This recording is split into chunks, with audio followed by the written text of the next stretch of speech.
A banker once said that the World Economic Forum is where billionaires tell millionaires what the middle class feels.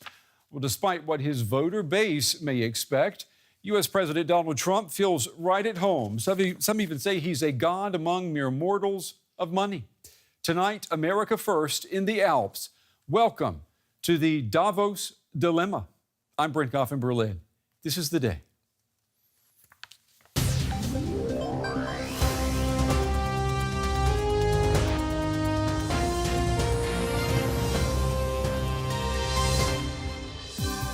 This will be a very exciting 2 days. Thank you very much. You feel accepted here? Very exciting. Yeah. Just come What's your message to Davos, Mr. President? Peace and prosperity. Thank you very much.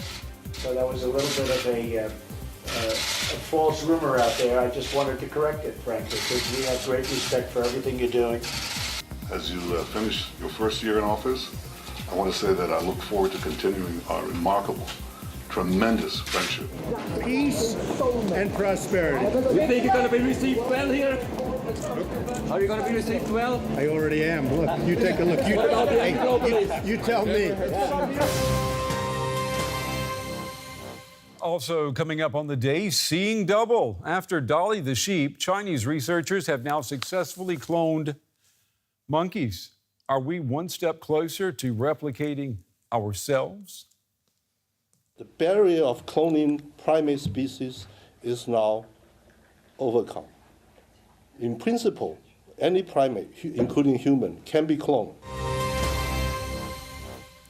We begin the day waiting for the Trump response. U.S. President Donald Trump will give the closing address tomorrow at the World Economic Forum in Davos, Switzerland. The climax of a week punctuated by reminders of the global elite's almost unanimous disdain and disapproval of Trump's America First policies. In a crescendo of critiques, each day has seen leaders, one more powerful than the last, take to the stage to argue why globalization must be reformed, not retired, and why multilateral solutions are increasingly the only solutions. In the Swiss Alps, it could very well be America first and America out in the cold. But a new poll on how Europe looks at the U.S. president and the United States reveals a clear fork in the road. All European countries, except for Poland, have seen their approval rating of Trump fall below 50% since he took office last year. You see it right there. And yet, most Europeans say they do not want an end to the close ties between the European Union and the United States. And that trend has been rising with Trump in the White House.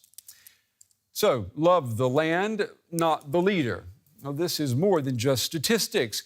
Today in Davos, one well-respected banking CEO put it bluntly. Friday, he said, will likely be Trump's last chance with Europe. Well, the U.S. president landed in Switzerland earlier today. He's the first U.S. president in 18 years to attend WEF, the World Economic Forum. Trump will spend the next 2 days pushing his America First agenda. He's due to address the forum tomorrow at the end of a week that has seen his administration announce a new package of trade tariffs and sparked turmoil on currency markets. All right, let's head for the mountains now. My colleague Helena Humphrey joins me from the World Economic Forum in Davos. Good evening to you, Helena. Well, we've almost arrived. All week, the narrative, the meta-narrative, they've all led us to U.S. President Donald Trump and the message that he'll deliver tomorrow. Is the World Economic Forum, is it ready?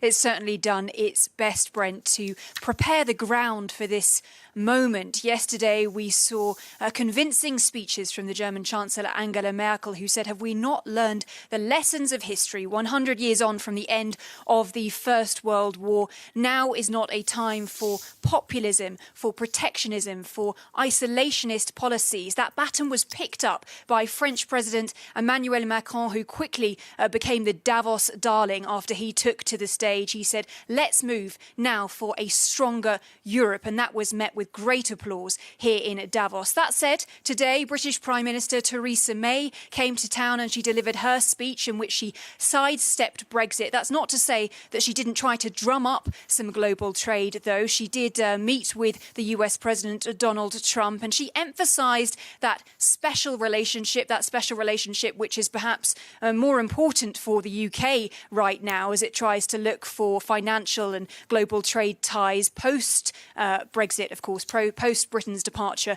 from the EU. You know, Helena, we've talked about heads of state all week, but no one received the welcome like Mr. Trump did today. I mean, you were there. Let's take a look at when he entered the Congress Center today. And if you could, maybe we'll see those pictures. There we go. Talk us through this, Helena. I mean, what was it like when he came in? I've never seen the Congress Centre like it. It was packed out as he cut through that corridor. Everybody was up the stairs, cameras everywhere waiting.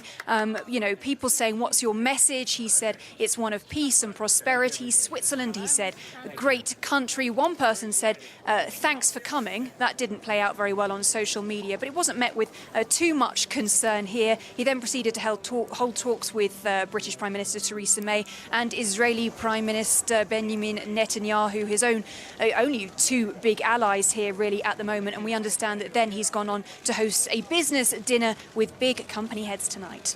Yeah, I mean, when you look at these pictures, I mean, it looks like he's coming home. And at the beginning of the program tonight, I described Trump at the World Economic Forum as the Davos Dilemma, the elite of globalization and the president who dragged them through the swamp, reunited, and it feels so good. Is that the case? That's the huge irony, isn't it? Because he walked in to the lion's den of globalists who stand for everything that Trump doesn't, but yet he was met with excitement and some fervour here. That's because this is the Davos Dilemma. He is nevertheless the leader of the world's #1 economy, and people are waiting with bated breath as to what he says, tomorrow. Yeah. And as soon as he landed in Davos, he met with Theresa May, then Benjamin Netanyahu. Let's take a look at what was said, what was done. And I just want to thank you very much. This is a great honor to be with you. Thank you very much. Thank you very much, Mr. President. Thank you. And we've had, as you say, we've had a great discussion today, and we continue to have that really special relationship between the UK and the United States.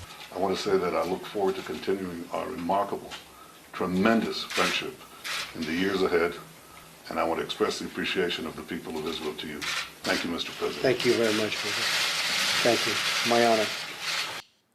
I mean, there was a lot of people saying that what we saw today was a true political love fest. Maybe they were doing it for Thursday because they know Friday will be a different story. Tomorrow, we know that Mr. Trump will deliver that final address at the World Economic Forum. And we know that the Trump White House has leakage issues. Are you able to give us a preview of that speech, Helena? Well, we do know that the US president is expected to tout his America First policy.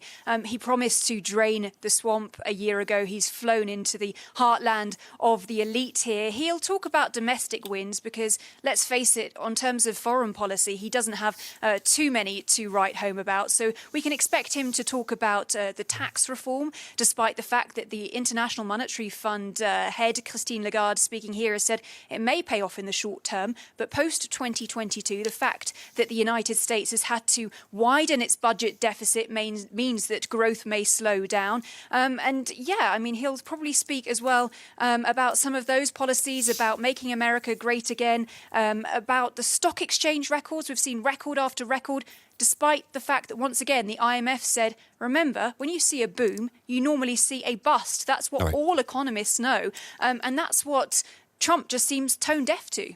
Yeah, exactly. I mean, you can't, escape the laws of physics, even on equity markets.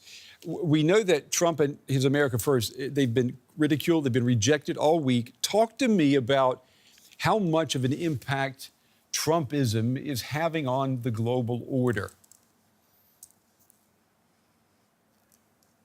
I'll say one thing, Brent. The fact that US President Donald Trump has created such a media storm also means that for once we're talking about really serious issues, such as the nuclear threat. For once, this is really being discussed here at the World Economic Forum.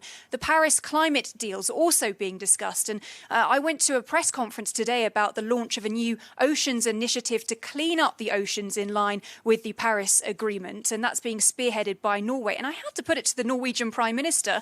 Interesting initiative, but how can you launch something like this when we just haven't seen the commitments from the US? Take a listen to what she said. Bearing in mind that the United States voted against a UN resolution on plastic waste last year, how much then of a blow is that to your campaign and the things you're trying to achieve here? And if I could put that to Prime Minister Solberg, please.